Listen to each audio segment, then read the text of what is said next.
porte-avions Charles de Gaulle, rappelé en urgence vers la Méditerranée orientale. Sous-marins nucléaires et frégates déployés. Le président de la République a décliné hier soir la mise en place d'un dispositif militaire massif. Au 5e jour de l'offensive israélo-américaine contre l'Iran, les bombardements s'étendent à une douzaine de pays désormais. Seule bonne nouvelle, des premiers ressortissants bloqués jusqu'ici au Moyen-Orient ont été rapatriés.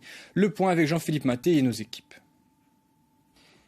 Mes chers compatriotes, 8 petites minutes. Emmanuel Macron a prononcé une courte allocution hier soir.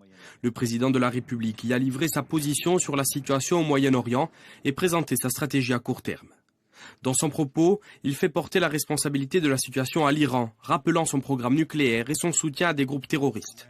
D'un autre côté, il reproche aux États-Unis et à Israël d'avoir violé le droit international. Emmanuel Macron craint une guerre qui s'étend et qui concerne d'ores et déjà une douzaine de pays du Moyen-Orient.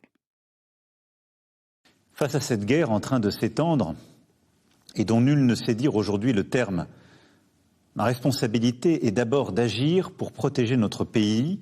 Depuis hier soir, la France opère le rapatriement des ressortissants les plus vulnérables. Quelques centaines de personnes seulement sont rentrées sur 400 000 Français qui vivent dans la région où ils sont de passage. Cette agence de voyage ajaxienne compte plusieurs dizaines de clients insulaires bloqués sur place. Il faut donc s'adapter. L'agence de voyage doit l'assistance à ses clients, elle doit la prise en charge des 3 premières nuits et elle doit l'information continue, le lien continu.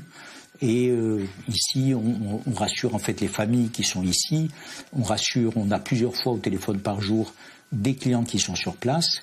Et on essaie d'organiser au mieux avec le peu d'informations que nous avons. Le président de la République a également décidé de renforcer le dispositif militaire français en Méditerranée. Chypre a été la cible de tirs iraniens en début de semaine et sera appuyé par la frégate Languedoc. L'unique porte-avions français sera également repositionné en Méditerranée. Face à cette situation instable, aux incertitudes des jours à venir, j'ai donné ordre que le porte-avions Charles de Gaulle, ses moyens aériens, son escorte de frégates fassent route vers la Méditerranée. Pour ce qui concerne la Corse, le commandant de la base de Solenzar a fait savoir que son fonctionnement quotidien restait inchangé. Si pour l'heure on ne sait pas si la BA-126 sera utilisée dans le cadre de ce conflit, l'Espagne refuse l'accès aux avions américains à 2 de ses bases en Andalousie. En réponse, Donald Trump menace de cesser complètement les relations commerciales entre les 2 pays.